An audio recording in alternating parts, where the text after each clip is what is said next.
মাটির চুলায় চীন হাঁসের মাংস রান্না কমপ্লিট। তো দেখেন কত সুন্দর একটা কালার আসছে। আর এটা হচ্ছে মশলা বেটে তারপর হচ্ছে রান্না করছি। আর সাথে হচ্ছে আলু দিয়ে দিছি, 2টা থেকে 3টা আলু কেটে দিয়ে দিছি। তো খুব সুন্দর কালার আসছে। আসসালামু আলাইকুম, welcome back to my channel. বন্ধুরা কেমন আছেন সবাই? আশা করছি যে যেখানে আছেন অনেক অনেক ভালো আছেন। আলহামদুলিল্লাহ আমিও আমার ফ্যামিলি নিয়ে অনেকটা ভালো আছি। তো দেখেন আমার এই ফুল গাছগুলো, এই যে আগাটা হচ্ছে খেয়ে দিছে। তো তারপরও সাইডে অনেকগুলা আগা বের হয়েছে। এই যে টপের ভিতরে লাগাইছি, কত সুন্দর হয়েছে দেখেন। এই যে এটারও আগা খেয়ে নিচ্ছে, যে তারপরও সাইডে অনেক সুন্দর গজাইছে। আর এটা হচ্ছে মোরগ ফুল গাছ। মোরগ ফুল গাছের পাতাগুলো আমার মুরগির বাচ্চায় খেয়ে নিচ্ছে। আর এই যে আরেকটা ফুল গাছ, এটার কি খাইছে? না, এটার আগা খাইনি।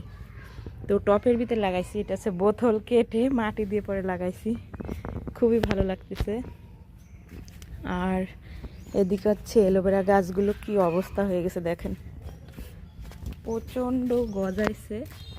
এই যে ফোট জ্বালাইছে অনেকগুলা, অনেক দিন হচ্ছে এইগুলা কাছে আসি না। আর এই যে পুঁই শাক গাছ বেয়ে বেয়ে উঠতেছে। আর এই যে হচ্ছে আম গাছ হয়েছে। এই যে পুঁই শাক গাছ হয়েছে অনেকগুলা, এগুলো হচ্ছে সব গুড়িতে যাবে। এই যে দেখেন, এই উস্তে গাছটা কিন্তু আমি লাগাই নাই, এখানে আউজা যাকে বলে বিচি পড়ে তারপর হচ্ছে হয়েছে। তো আমি হচ্ছে এই যে খড়ি দিয়ে গুড়ি দিয়ে দিছি। এই যে দেখেন জাংলা দিছি, জাংলা কেউ বলে ঘুড়ি, কেউ বলে জাংলা।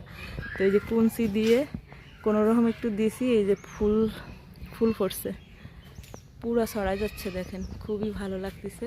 আর উস্তের মেইন হচ্ছে আপনার এই পাতাটা কিন্তু আমার কাছে অনেক ভালো লাগে। পিপলির পাতা, উস্তের পাতা দিয়ে মাছ দিয়ে রান্না করলে অনেক টেস্ট হয়। এই যে পোকায় ধরছে দেখেন কি অবস্থা, এই যে একটা ধরছে পোকা। তো এখানে হচ্ছে আমি গাছ লাগাবো,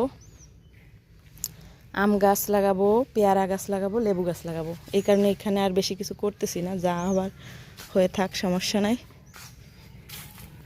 আর বন্ধুরা দেখেন, এই যে হচ্ছে আমাদের বিল, সবাই ধান লাগাচ্ছে। ওই যে দেখা যাচ্ছে পাতা উঠোচ্ছে, ধান লাগাচ্ছে, সবাই পাতা উঠোচ্ছে, ধান লাগাচ্ছে।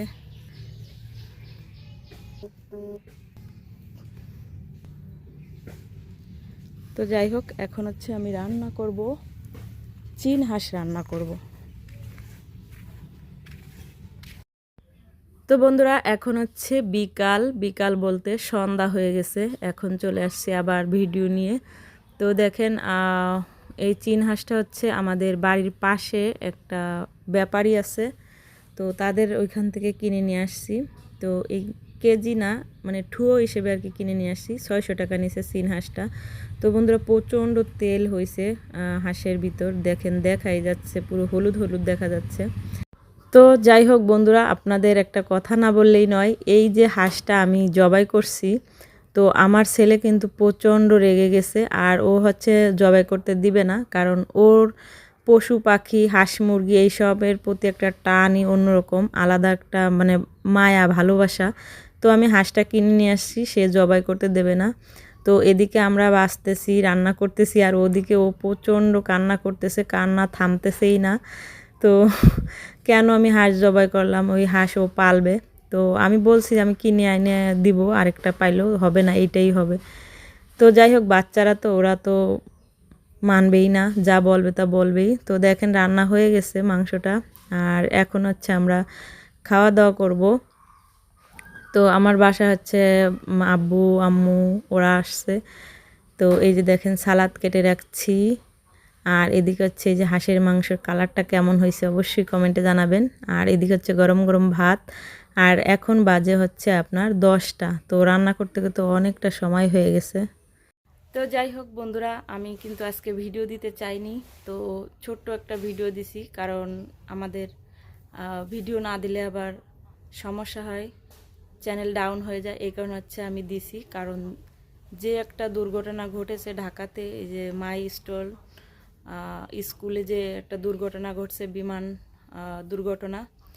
তো সত্যি খুব মানে দুঃখজনক যে কত মায়ের কোল খালি হয়েছে, এটা যতবারই আমি ফোনে দেখি ততবারই আমার চোখ দিয়ে পানি চলে আসে, আমি ততবারই কান্না করি। মানে এটা জাস্ট মেনে নেওয়া যায় না যে এত ছোট ছোট বাচ্চারা কিভাবে ঝরে পড়লো আর কি।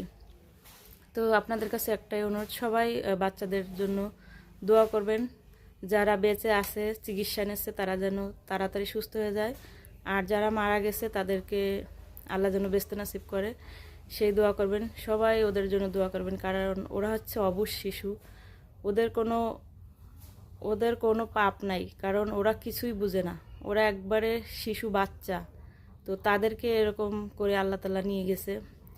তো যাদের বাচ্চা মারা গেছে সেই সব মাদের আল্লাহ তুমি অনেক ধৈর্য দাও, যাতে ওরা ধৈর্য সহকারে থাকতে পারে, বেঁচে থাকতে পারে। তো বলার কোনো ভাষাই নেই, আমি আর কিছু বলতে পারতেছি না। সবাইকে আল্লাহ হাফেজ, আসসালামু আলাইকুম।